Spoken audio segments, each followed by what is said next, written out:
Cleone Stapleton-Simmonds, second-time elected member representing the Nevis Reformation Party, NRP, in the Nevis Island Assembly, was a guest on The Narrative hosted by Roslyn Crosby as she spoke of the political impasse being experienced in the NRP.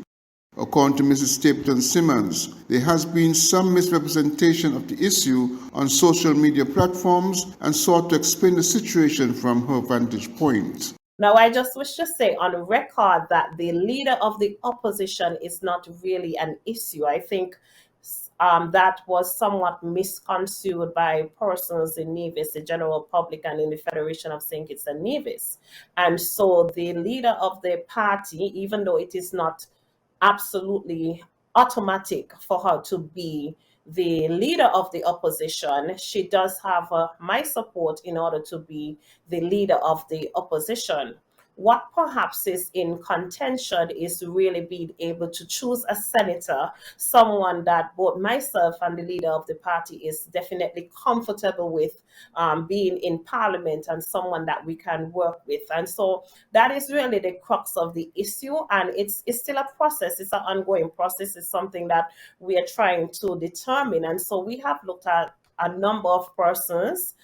We actually have a specific criteria to see where those persons actually fit in and how they can contribute to the overarching aim and objective of the party. And so that process is still ongoing. And, the impasse somewhat reflect perhaps a bit, sometimes the impatience of people.